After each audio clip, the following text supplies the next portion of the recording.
Bom, então vamos dar início à nossa sessão de número 48/2020. Hoje é dia 20 de outubro de 2020, 14 horas, e a reunião está sendo realizada online. Boa tarde a todos. De início, já passamos então para a apreciação da minuta da ata de número 47/2020. Senhores conselheiros, alguma consideração em relação à minuta da ata? Aprovado, presidente. Obrigado. Conselheiro Kleber, conselheiro Manjon. Aprovado, presidente. Conselheiro Petersen. Aprovado, presidente. Muito obrigado. Também aprovo. Então, está aprovada a ata de número 47/2020. Passando para as matérias, item 2.1 da nossa pauta. Análise do processo de número 0016163900/16/3, que trata de recurso da empresa de ônibus Progresso Limitada ao auto de infração de número 11/2017 da DT. O conselheiro relator é o conselheiro Kleber Domingues e o conselheiro revisor é o conselheiro Luiz Henrique Mangion. Por favor, conselheiro Kleber, pode apresentar o seu relatório. Boa tarde a todos. Então, passando a leitura do relatório. O presente expediente trata do recurso ao auto de infração número 11/2017 DT da empresa de ônibus Progresso Limitada, que foi notificada por meio do relatório de fiscalização número 38 e termo de notificação número 38, pelo descumprimento do que consta nas resoluções normativas do Conselho Superior 134/2002, 152/2003, 1202/2010, 1257/2010, quanto à entrega do balancete no modelo regulatório referente ao exercício de 2015. Como a situação não foi regularizada no prazo estabelecido na notificação, a empresa foi multada no valor de R$ 7.291,06, conforme o auto de infração número 11/2017, uma vez que se tratou de reincidência. Em sua defesa, se manifesta dizendo que a empresa de ônibus Progresso Limitada, microempresa, é uma empresa de pequeno porte, optante do Simples Nacional, estabelecida em Erval Seco, Rio Grande do Sul. Possui uma linha, que é de 15 quilômetros, que vai a Dois Irmãos das Missões. Portanto, uma linha muito pequena e bastante deficitária, mas continua fazendo em função do contrato com o DAER. Encaminhou documentação contendo o formulário que origina a taxa de fiscalização, onde demonstra o valor do faturamento anual de 2014, que foi de R$ 22.546,30. De 2015, no valor de R$ 19.502,70. De 2016, no valor de R$ 18.652. De 2017, no valor de R$ 16.066,58. E de 2018, no valor de R$ 14.474,56. Demonstrando também que possui apenas um veículo de 1995, adquirido usado de terceiro. Assim, pleiteia a empresa que seja analisada a possibilidade de a livrar da multa, uma vez que se encontra em dificuldades financeiras, gerando maiores dificuldades se tiver que adimplir com esse valor injusto e pesado, já que o balancete é totalmente negativo, podendo ser conferido pelo boletim de oferta e demanda informado ao DAER e à GERDS, dos faturamentos e do número de passageiros que utilizam essa linha intermunicipal. O recurso apresentado obteve como retorno a não reconsideração da penalidade, haja vista que as alegações apresentadas pela empresa foram improcedentes. Ocorre que essa multa aplicada à delegatária, enquadrada como microempresa, segundo a Lei Complementar número 123/2006, em observância às determinações da Resolução Normativa número 13 de 2014, correspondeu a 45,38% do faturamento bruto da delegatária obtido ao final daquele exercício. Problema já identificado na aplicação da normativa de sanções e infrações. O antigo relator, através do encaminhamento número 342/2019 do Conselho Superior desta Casa, solicitou análise da possibilidade de aplicação do artigo 5º, parágrafo 4º da Resolução Normativa número 13 de 2014, a seguir descrito. Artigo 5º, a penalidade de... artigo 5º, item 4, parágrafo 4º. A penalidade de multa poderá ser convertida em advertência escrita, desde que, item 1, a infratora não tenha sido autuada por idêntica infração nos últimos 4 anos anteriores ao da ocorrência e cumulativamente. 2. As consequências da infração sejam de pequeno potencial ofensivo. Conforme a análise proferida pela Diretoria de Tarifas do presente expediente e do histórico da empresa, a delegatária foi autuada com advertência por idêntica infração na fiscalização anterior a esta, conforme consta no processo 00-1651-39.00/15-9, o que impossibilita a aplicação do dispositivo supracitado. Por sua vez, a Diretoria de Tarifas, em 15 de janeiro de 2020, manifesta-se à Diretoria Jurídica para que seja realizada uma reanálise da matéria a respeito da possibilidade de redução da multa, considerando o alto impacto na receita da empresa, o que prejudicaria a prestação do serviço público realizado pela empresa, através do memorando número 6/2020 DT. A reanálise da Diretoria Jurídica deposita seu olhar exclusivamente no que determina a Resolução Normativa número 13 de 2014, que constitui a infração sujeita à multa. Conforme o artigo 4º, constitui infração sujeita à multa. Item 8. Deixar de atender o disposto nas resoluções e demais atos normativos da AGERGS. Destacando que para a conversão da penalidade em advertência escrita, como solicitado pelo conselheiro relator à época, é necessário cumulativamente que a empresa infratora não tenha sido autuada por idêntica infração nos últimos 4 anos anteriores ao de sua ocorrência e que as consequências da infração sejam de pequeno potencial ofensivo.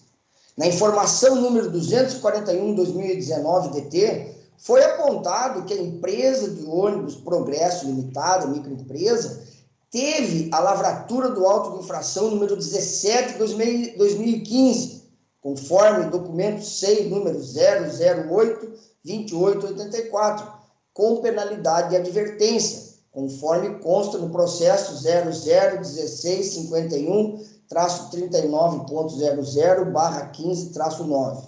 Portanto, por força do inciso 1º do parágrafo 4º do artigo 5º da Resolução Normativa número 13 de 2014, não se verifica como possível a conversão da pena de multa em advertência no caso em tela, uma vez que a empresa autuada é reincidente.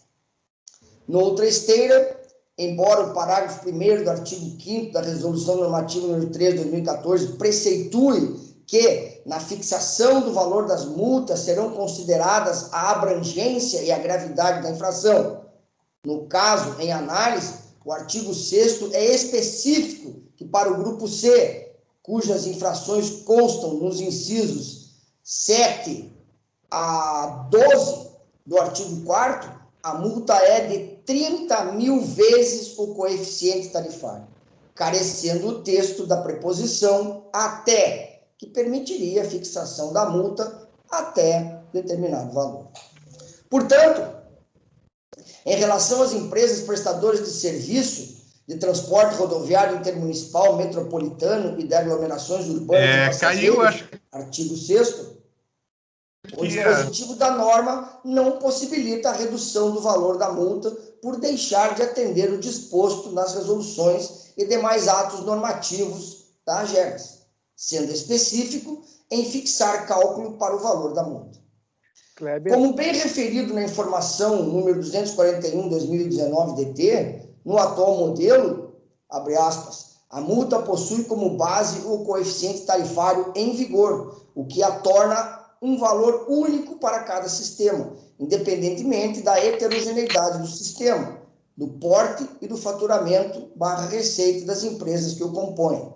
Há um problema nessa metodologia, que torna o valor da multa para algumas empresas inexpressivo e para outras muito elevado.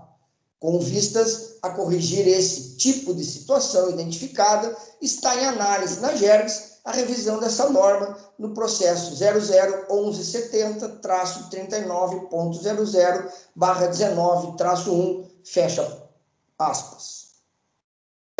Em 17 de setembro de 2020, o presente processo é redistribuído a este relator, que solicita mais informações à diretoria de tarifas, no sentido de colher subsídios para aprofundar a análise do recurso apresentado pela empresa em relação ao auto de infração 11/2017-DT. Destaco que para aplicação de penalidades, através da resolução... Eu vou trocar aqui vou botar para... Independe do tamanho e porte da empresa, uma vez que coloca todas as empresas no mesmo patamar, como se vê através do artigo 5º e 6º, conforme sua abrangência e gravidade. Artigo 5º. As infrações sujeitas à multa são classificadas nos seguintes grupos, conforme sua gravidade. 1. Grupo A, infrações objeto dos incisos 1 a 3. 2. Grupo B, infrações objeto dos incisos 4 a 6. 3. Grupo C, infrações objeto dos incisos 7 a 12. Parágrafo 1º. Na fixação do valor das multas serão consideradas a abrangência e a gravidade da infração, os danos dela resultantes para o serviço e para os usuários, a vantagem oferida pela infratora e a existência de sanção administrativa irrecorrível nos 4 anos anteriores. Parágrafo 4º. A penalidade de multa poderá ser convertida em advertência escrita, desde que, item 1, a infratora não tenha sido autuada por idêntica infração nos últimos 4 anos anteriores ao da ocorrência, e cumulativamente. Item 2, as consequências da infração sejam de pequeno potencial ofensivo. Artigo 6º. Para as empresas prestadoras de serviço de transporte rodoviário intermunicipal, metropolitano e de aglomerações urbanas de passageiros, as penalidades de multa serão calculadas com base no coeficiente tarifário vigente para o serviço semidireto e direto em piso pavimentado. Grupo A, multa de 10 mil vezes o coeficiente tarifário. Grupo B, multa de 20 mil vezes o coeficiente tarifário. E grupo C, multa de 30 mil vezes o coeficiente tarifário. Importante salientar aqui que estamos falando de multa punitiva por inadimplência na entrega dos balancetes contábeis, juntamente com as demonstrações financeiras. Através da informação 106/2020-DT, é informado que foi aberto o processo 1170-3900-19-1 para a revisão da norma, que dispõe sobre as infrações e sanções aplicáveis pela AGERGS aos delegatários de serviços públicos regulados, conforme a resolução normativa número 13/2014. O ministro Bilac Pinto, em julgamento semelhante sobre multa tributária de recurso especial número 80.093 em São Paulo, deixou claro em seu entendimento que para tal situação há possibilidade de aplicação do princípio do não confisco à multa punitiva, uma vez que excessivas ou confiscatórias sujeitam-se a esse tipo de controle jurisdicional. Assim, adentrando a essa temática, o princípio do não confisco tem como escopo preservar a propriedade do contribuinte ante a voracidade fiscal do Estado. Se a instituição da penalidade pode vir a ser confiscatória por não respeitar o mínimo para a existência digna e produtiva do particular, é evidente que a cobrança de multa em valores desarrazoados também se subsume a este princípio do não confisco. Aliado a isso, ainda há o princípio da proporcionalidade na seara administrativa, que, segundo o mestre Dirley da Cunha Júnior, a proporcionalidade é um importante princípio constitucional que limita a atuação e a discricionariedade dos poderes públicos, e, em especial, veda que a administração pública haja com excesso ou valendo-se de atos inúteis, desvantajosos, desarrazoados e desproporcionais. O princípio da proporcionalidade se aplica a todas as atividades estatais, à administração pública, ao legislador e, inclusive, ao exercício da função jurisdicional. É mister notar-se que em todas as oportunidades que se tem feito alusão aos mencionados princípios, esta tem estado em consonância com seus objetivos e conteúdo, que sempre se mostram atrelados de uma forma ou de outra à proteção dos direitos do cidadão em face de eventual arbítrio do poder do Estado. Assim sendo, neste caso, aprofundarei a análise mais detalhada através dos princípios do não confisco e da proporcionalidade na fundamentação. É o relatório, senhor presidente, senhores conselheiros, senhoras e senhores. Muito obrigado, conselheiro Kleber. Passamos, então, agora de imediato. Primeiro eu consulto se temos alguém inscrito para algum comentário. Não? Bom, e não havendo, então, devolvo a palavra para o conselheiro Kleber para que ele possa apresentar os fundamentos do seu voto. Item 2 da fundamentação. Considerando a Lei 10.931, de 9 de agosto de 97, atualizada pela Lei 13.696, de 5 de abril de 2011, que criou a GERCS e determinou como uma de suas competências, em seu artigo 2º, e constitui os objetivos da GERCS. 1. Assegurar a prestação de serviços adequados, assim entendidos aqueles que satisfazem as condições de regularidade, continuidade, eficiência, segurança, atualidade, generalidade, cortesia na prestação de serviços e modicidade nas suas tarifas. Item 2. Garantir a harmonia entre os interesses dos usuários, concessionários, permissionários e autorizatários de serviços públicos. E item 3. Zelar pelo equilíbrio econômico e financeiro dos serviços públicos delegados. E em seu artigo 4º, compete ainda à GERCS. 1. Garantir a aplicação do princípio da isonomia no acesso e uso dos serviços públicos por ela regulados. E item 9. Moderar, dirimir ou arbitrar conflitos de interesse no limite das atribuições previstas nesta lei relativos aos serviços sob sua regulação. Diante desses objetivos da GERCS, é que surge a manifestação de Paulo Bonavides, na qualidade de princípio constitucional ou princípio geral do direito, apto a acautelar do arbítrio do poder o cidadão e toda a sociedade, que se faz mister reconhecê-lo, já implícito e, portanto, positivado em nosso direito constitucional.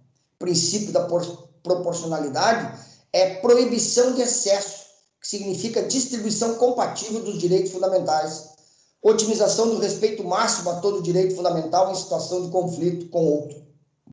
Já para Luiz Carlos Branco, o princípio da proporcionalidade contém o princípio da razoabilidade.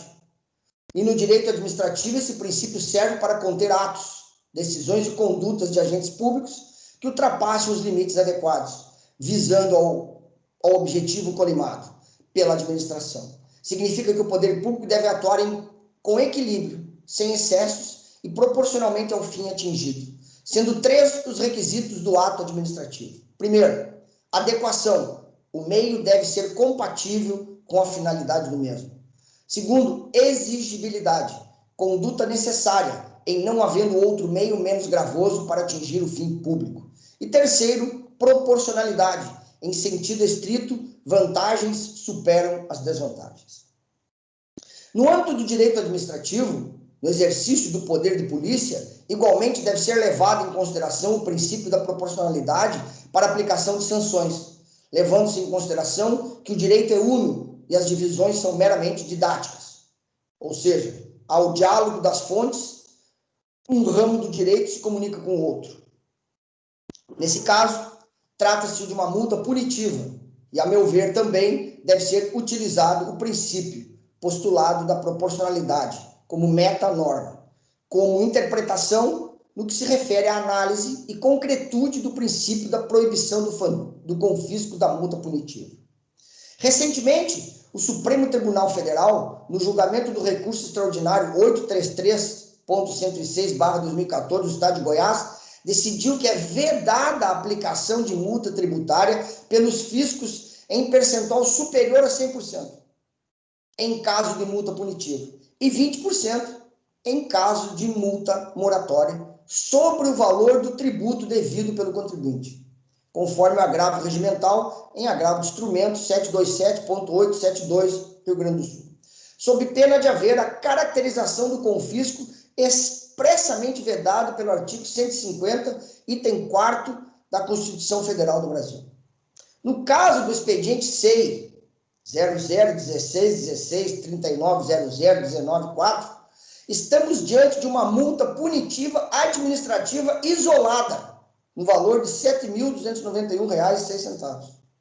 Entretanto, já que estamos utilizando o praticado no direito tributário como analogia, podemos perceber, utilizando-se do postulado da proporcionalidade, que o valor da multa ultrapassa em muito o valor a ser recolhido a título de tributo, ainda que não seja uma multa emitida em razão de não se pagar o tributo.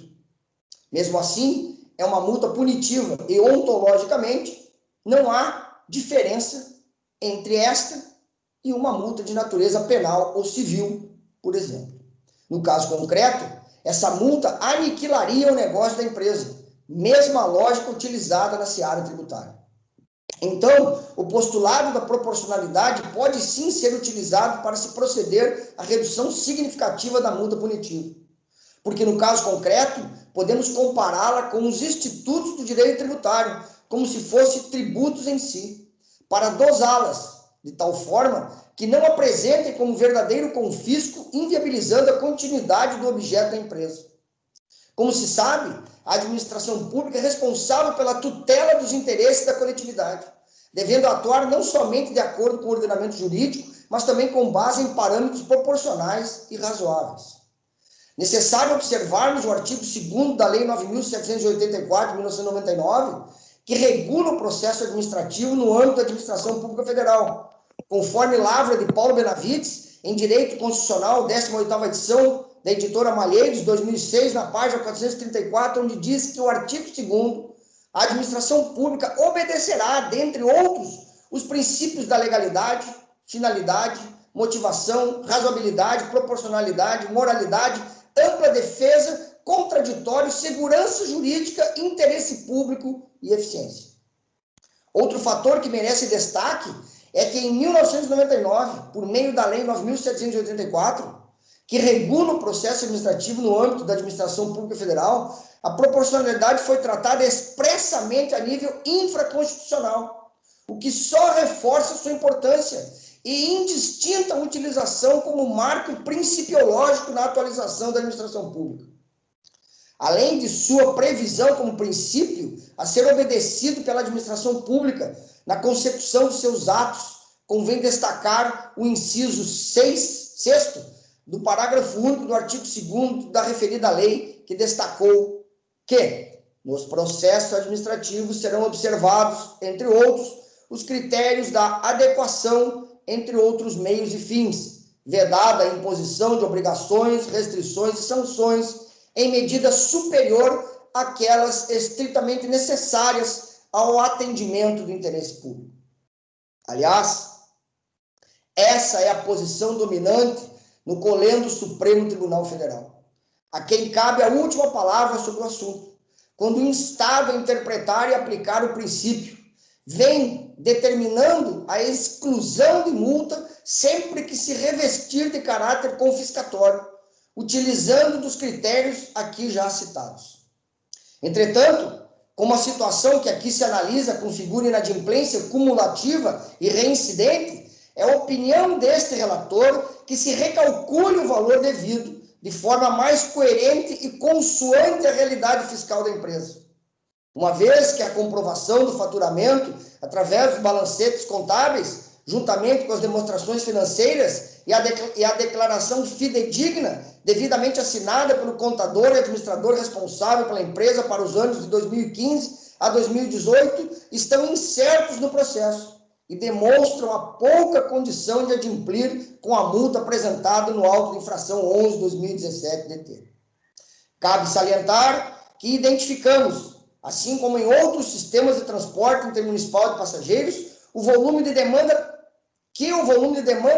vem em queda e de forma substancial, implicando em aproximadamente 35,8% no volume total apurado ao ano, gerando perda considerável de faturamento num período de apenas 4 anos, entre 2014 e 2018, conforme demonstram os documentos apensos ao processo. Para fazer frente a esta análise de multa administrativa de natureza isolada, lançamos mão de analogia ao cálculo da tarifa de fiscalização da GERCS, TAFIC, para redefinir o valor da penalidade para o auto de infração número 11/2017, onde a empresa enquadra-se na primeira faixa da tabela da unidade padrão fiscal, conforme faturamento bruto anual, resguardando a efetiva capacidade de pagamento da empresa, sem onerá-la de forma demasiada e descabida, e indo ao encontro de efetivamente a penalizar em 100% do valor recolhido a título de taxa de fiscalização da GERCS para o ano em questão, resguardando o princípio da proporcionalidade e do não confisco. Sendo assim, voto por item 1, conhecer o recurso da empresa de ônibus Progresso Limitado e não acolhê-lo. Adotar o princípio do não confisco e o princípio da proporcionalidade para promover o recálculo do valor da multa infracional aplicada, tomando como base o valor recolhido pela empresa a título de taxa de fiscalização para a GERCS. Item 3, multar a empresa no valor de R$ 201,31 por reincidência de atraso na entrega de balancetes contábeis e demonstração financeira referentes ao ano 2015, conforme auto de infração número 11/2017-DT. E item 4, dar conhecimento à parte interessada da presente decisão para que efetue o pagamento da multa no prazo de 10 dias, conforme disposto no artigo 27 da Resolução Normativa número 32/2016. É como voto, senhor presidente, senhores conselheiros, senhoras e senhores. Muito obrigado, conselheiro Kleber, pelo seu magnífico parecer. Passo a palavra agora para o nosso conselheiro revisor, conselheiro Luiz Henrique Mangião. Boa tarde a todos. Em conformidade com o disposto no regimento interno da GERGS, revisei o relatório e confirmo a sua correção quanto à descrição dos fatos e fundamentação das partes. Quanto ao mérito, reporto minha fundamentação apresentada pelo conselheiro relator, acompanhando seu voto. Obrigado, conselheiro Mangion. Agora nós temos um espacinho para debates, né?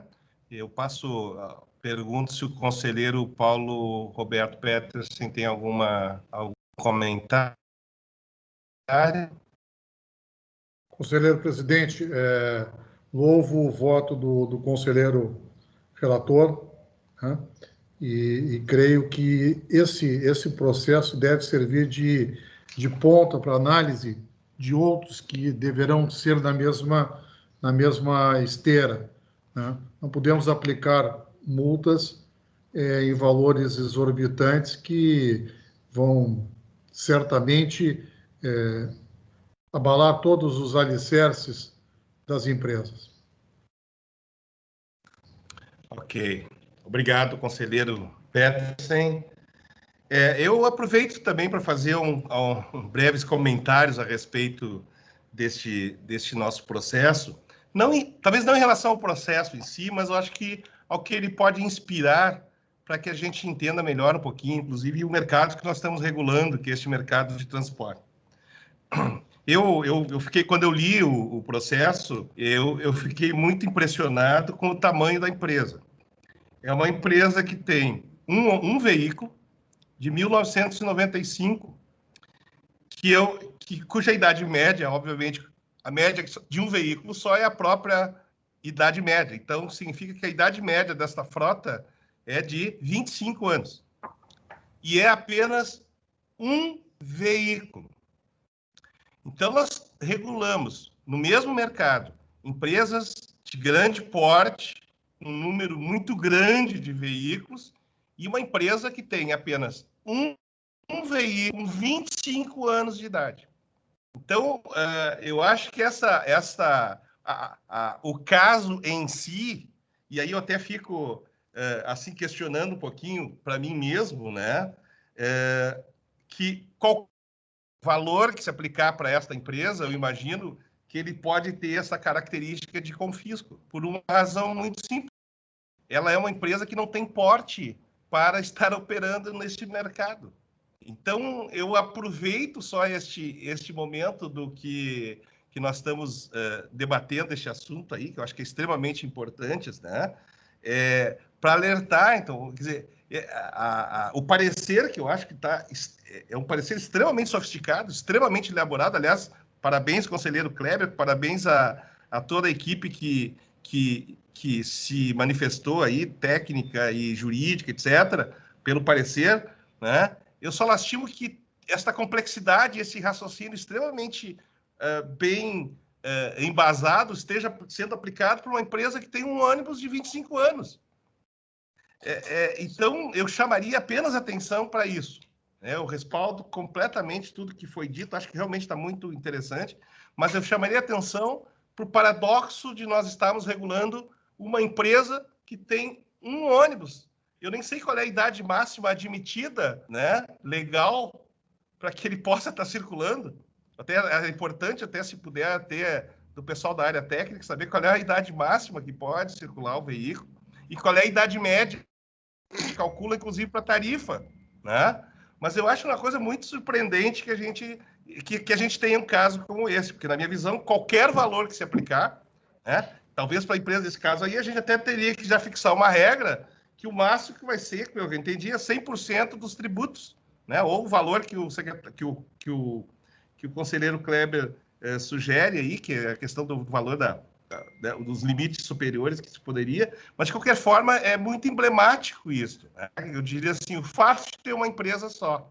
E eu insisto neste caso, não sei qual é a idade média, mas quando a gente calcula a tarifa, a gente trabalha com a idade média da frota, para o IPK, etc, etc, etc, né? E a gente tem uma empresa que só tem um ônibus. É muito paradoxal, extremamente paradoxal, e eu acho que é um elemento a mais para que a gente possa refletir, nós, agência, e principalmente o poder concedente. E essas questões de sanções, que eu acho que é interessante, eu tive a oportunidade de algumas semanas atrás, não sei exatamente quanto, participar de um debate extremamente interessante que foi desenvolvido pelo IBEG e pelo IBESAN, né, do direito sancionador e tal, em que o pessoal discute muito essas questões das sanções, e eu tive a oportunidade de me pronunciar lá, dizendo o seguinte: quando a gente tem né, e o contrato ele especifica as penalidades previstas por não cumprimentos de funções. Então, a própria discussão se é muito caro, se é muito barato, etc., ela fica eliminada, porque quando o sujeito adquire e entra para prover o serviço, ele sabe as condicionantes para fazê-lo. Então, eu só queria trazer essa parte do debate, que eu acho que é uma questão de fundo das questões que nós temos que nos envolver, né? Só para agregar um pouco mais e tentar expandir um pouquinho mais. Fora isso, eu concordo plenamente com o parecer também do conselheiro Kleber, que eu insisto, parabenizo aí pelo excelente parecer, complexo, extremamente profundo, né? E os pontos que eu levanto, então, não são em relação ao caso em si, mas o que ele inspira e que possa nos fazer pensar a respeito de que mercado complexo e, de alguma forma, confuso que a gente regula. Bom, então, mais algum comentário? Bom, na verdade, o nosso conselheiro... Pois não? Conselheiro, eu só gostaria de salientar o seguinte: como essa empresa, existe muitas empresas do estado do Rio Grande do Sul que eram empresas que as linhas eram linhas municipais. E com a emancipação dos municípios, acabaram se tornando empresas intermunicipais. E aí foram para o DAER. Então, existe muitas empresas nessa mesma condição, em que o senhor vai ver um ônibus só, e muitas vezes o motorista é o próprio proprietário da linha, o cobrador é o filho, e a administração é a esposa, e essa é a realidade do nosso Estado. Nós vamos enxergar muitos casos como esse, e com ônibus acima de 30 anos. O senhor está vendo ônibus aí com 25, o senhor vai ver ônibus acima de 30 anos. O ponto que eu coloco, então, por exemplo, o ônibus acima de 30 anos, ele pode circular tendo mais de 30 anos? Para circular, ele precisa tentando estar buscar aqui em a dia com normativa. as exigências de trafegabilidade. Não tem uma exigência. Agora, para prestar serviço público, aí eu acho que tem um limitador, sim. Eu só não sei qual é que é o tempo utilizado para esse nível superior. Não, mas na realidade, isso aí, o que eu entendo, o cálculo tarifário, ele é feito com base na idade média da frota e tem um limite máximo admissível para que ele esteja operando. Se ele não estiver operando desta forma, né, por mais problemas sociais que possam estar envolvidos, etc., tem uma ilegalidade sendo cometida. Né? E de alguma forma, eu acho que nós temos que ter, nós como agência, temos que ter um certo cuidado em relação a isso, inclusive, eu imagino, né? Eu até acho que esse é um assunto que talvez a gente precise se debruçar um pouquinho mais. Eu diria que tem duas questões. Eu entendo que essa seja parte da realidade do nosso Estado, que eu perguntaria, que talvez dentro do que nos cabe como agência, se isso é o desejável para o nosso Estado. Né? E o segundo ponto que eu traria é o seguinte: quando se tiver veículos com idades ainda maiores do que esta, mas aí eu volto para o ponto, né? Isso aí só enfatiza a falta que faz um contrato, a falta que faz uma delegação de um serviço público ser feito não para uma microempresa necessariamente, ou se for, que o contrato previsse que assim o fosse. Né? Mas os contratos tradicionais de todos os setores, demais setores, ele não admite microempresa, ele admite sociedade de propósito específico, que é uma outra esfera, uma dimensão para a prestação de serviços públicos. Né?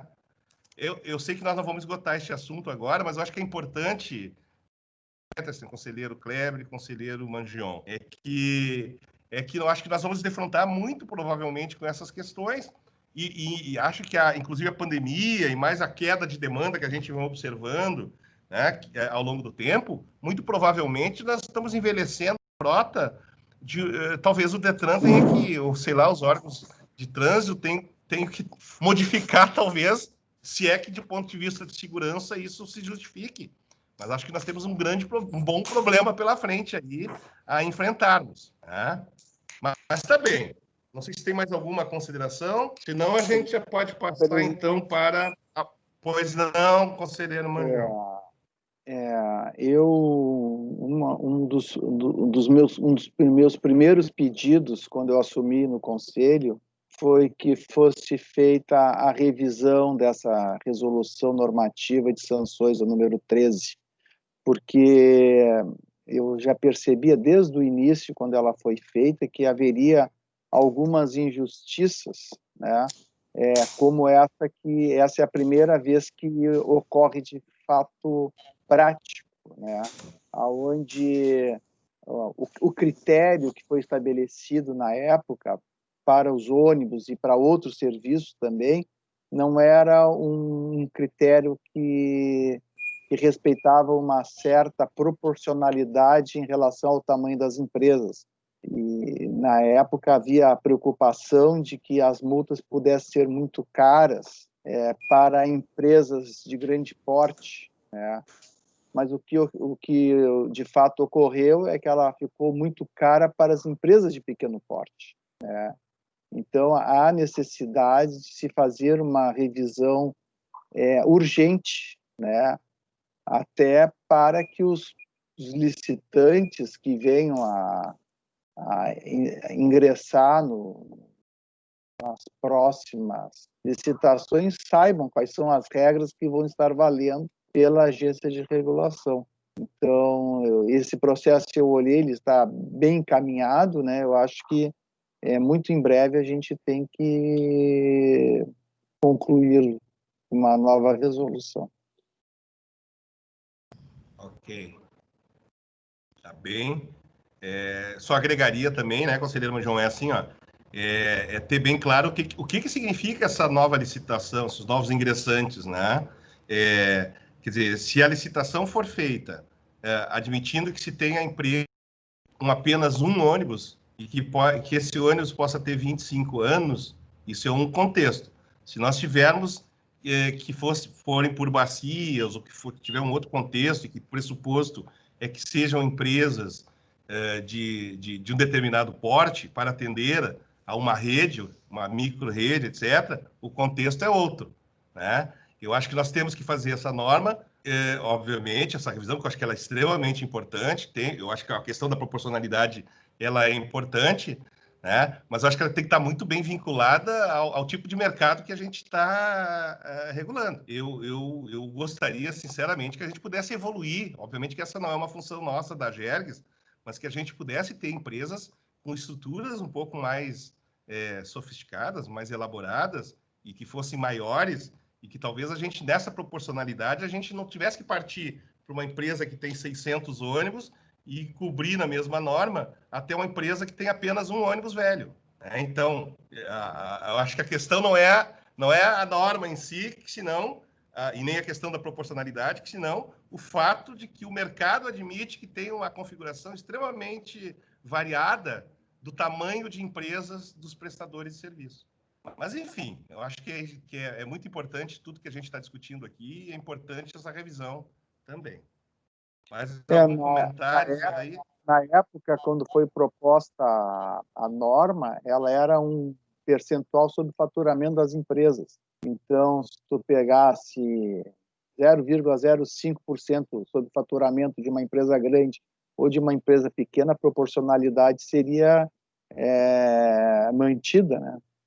Só que depois foi trocado para coeficiente quilométrico e num valor fixo, né? Então isso distorceu o tamanho da multa em relação ao tamanho das empresas.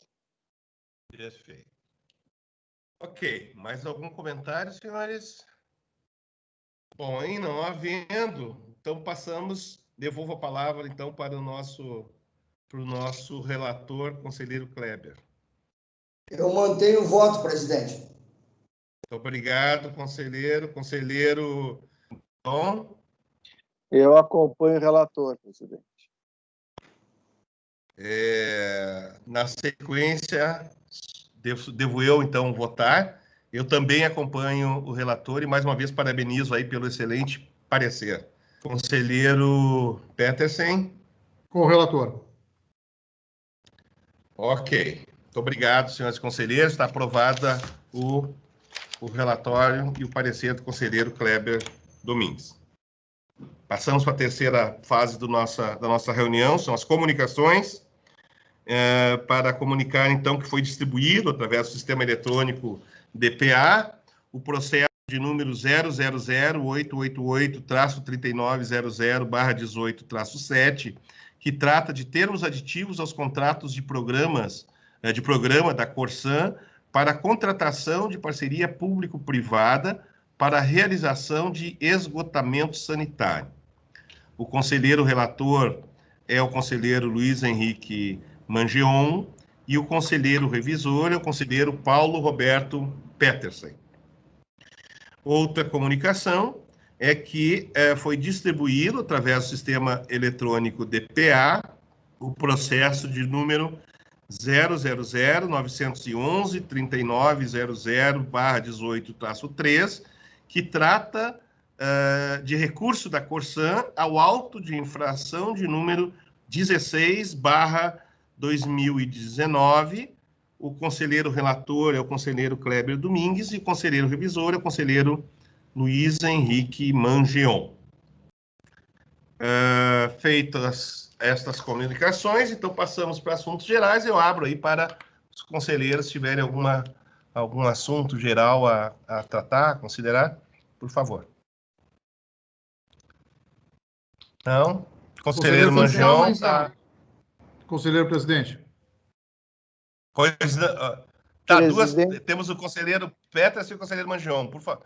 Acho que o conselheiro Manjão tinha pedido primeiro o conselheiro Petras, sim. Por favor. É só um recado, lembrar que amanhã nós teremos uma outra audiência pública às 10 horas, que trata das rodovias, as receitas indiretas, né? Então, a gente vai fazer uma audiência pública, amanhã também termina o período de consulta pública. Então, estão todos convidados. Ok, muito obrigado. Conselheiro Petersen? Eu apenas fui aqui pesquisar, né? Então, a resolução número 5.761 de 2014, né? Ela prorrogou o prazo de utilização dos veículos para 25 anos, conselheiro. Eu falei 30, mas realmente é 25 anos. Ah, tá. Tá bem. Eu fui pesquisar aqui porque eu fiquei em dúvida. Mas ela foi prorrogada de 20 para 25 anos, em 2014. Perfeito. E entra no cálculo da idade média da frota? Sim. Sim. Certo. Então, isso baixou um pouquinho a tarifa em função disso. Foi um pedido da EGPM na época, né? E então foi autorizada a prorrogação da utilização de veículos com mais de 20 anos até o limite máximo de 25 anos. Uhum. Tá, e no caso agora, aproveitando eu acho que é bem interessante, nós temos aqui um pedido não estou identificando quem é aqui, FA. É o Francisco. Por favor, Francisco. Só boa tarde, presidente, boa tarde, senhores conselheiros. Apenas para complementar, agora em 2019, o DAER emitiu uma nova resolução normativa, complementando essa anterior, mantendo, então, esse limite até 25 anos, mas estabelecendo que os veículos com idade acima de 20 e até 25 anos, eles ficam limitados a fazerem trechos de até 250 quilômetros para ida e volta. Então, eles ficam limitados a linhas mais curtas. É a alteração mais recente dessa orientação do DAER. Perfeito. Aproveitando, Francisco, não sei se tu tem essa informação, já aproveitando que é interessante essas questões, né? Uma das coisas que, quando a gente fala em frota, é que a gente admite um determinado número de veículos mais velhos até um determinado percentual desta frota, né? Mas quando a gente tem um único veículo e 100% da frota tem 25 anos, isso é admissível? Até onde eu conheço, presidente, não há nenhuma norma que nos permita disciplinar ao contrário disso. O DAER não prevê isso aí. De fato, vendo até um documento num dos processos nossos mais antigos, de 2010, onde já se apontava que acima de 74% das empresas têm frotas entre 1 e 4 veículos no estado. Uhum. E, de fato, assim, nas nossas experiências em vistorias feitas em loco, essas empresas menores costumam operar nesse limite, entre os 20 e 25 anos, e daí eles vão comprando os veículos que são vendidos pelas empresas um pouco maiores, veículos com 16, perto de 20 anos. Empresas que, por sua vez, compram os veículos que são vendidos pelas empresas maiores, que essas operam não pelo limite da norma, mas sim pelo limite da economia, né, da questão da manutenção e do custo operacional do veículo. Preferem operar com um veículo mais novo que tem um custo operacional mais vantajoso. Tá certo. Mas então, a norma que nós temos, geral, vamos dizer assim, ela se difere do que os municípios fazem, né? Porque os municípios estipulam, por exemplo, Porto Alegre é assim, cada empresa ela tem um percentual admissível de veículos acima de determinada idade, e isso entra no cômputo tarifário. Então, no caso aí, nós não temos esta normativa, né, de que as empresas tenham que ter um mínimo de ônibus novos, na realidade, eu não estou nem falando de ônibus velho. Chegando à possibilidade que 100% da frota, como este caso, que é um caso bem atípico, 100% da frota tenha 25 anos. Ou seja, nós não estamos regulando empresas, nós estamos regulando o sistema como um todo, da média, aí volta a média, da média, 50 médias multiplicadas. É isso? O Luiz Gaston também quer comentar alguma coisa, presidente. Por favor. Presidente, boa tarde, demais conselheiros. A questão dos ônibus acima de 25 anos, eles entram na tarifa depreciados totalmente, considerando só o valor residual deles. O que se faz na tarifa, então, esses ônibus que estão acima de 20 anos, se considera cerca de 5% o valor residual deles para serem remunerados dentro da tarifa. Então, nesse sentido, se aumenta a idade média, não diminui a tarifa, mas a gente também tenta incentivar via tarifa a renovação da frota, estabelecendo métodos de depreciação onde a depreciação ela é mais veloz nos primeiros anos, ou seja, os ônibus mais novos têm um valor de depreciação maior, são mais remunerados pelas empresas. A gente tenta incentivar a renovação da frota, remunerando melhor frotas novas. E os que estão acima do valor, acho que de 20 anos, eles são totalmente depreciados, tendo só o valor residual. Perfeito. Então, no caso que nós estávamos analisando, essa empresa, ela deveria ser remunerada só pelo valor, só por 5%, só pelo valor residual, que ela só tem um ônibus e que só valeria 5% do valor do veículo novo. Esse é o problema da média. Eu volto para essa discussão, que eu tenho sido muito insistente. E eu volto para a questão que o nosso diretor Francisco também levantou, que 70% da frota tem no máximo 4. Eu acho que nós temos algumas distorções extremamente graves nesse sistema, me parece. Porque vamos pegar os 70% da frota que só tem 4 veículos e provavelmente, eu imagino, que boa parte desses veículos todos têm uma idade bastante avançada e o valor residual dela é baixo, porque ela já está perto do fim da vida útil, Gaston? Sim. A grande parte das empresas, elas até recebem um valor baixo de remuneração sobre o capital por esse motivo, por ter uma idade média da frota alta, serem remuneradas só esses 5%. Sim, tá, mas como a tarifa é a média do sistema, né? Sim. A tarifa acaba sendo a média do sistema, nesse sentido. Então, nós temos empresas pequenas trabalhando para empresas grandes, né? O problema da média, né? Quem está acima da média, beneficiado, essas empresas acabam sendo prejudicadas mesmo. Tá bom. Então, senhores, mais algum comentário? Bom, então eu só tenho a agradecer aí pela nossa reunião. Vencemos rapidamente a nossa pauta. Muito obrigado a todos. E só peço para que fiquemos um pouquinho mais aí depois do final da reunião para que a gente possa assinar os documentos que a Eleonora vai nos cobrar. Então, muito boa tarde a todos. Muito obrigado.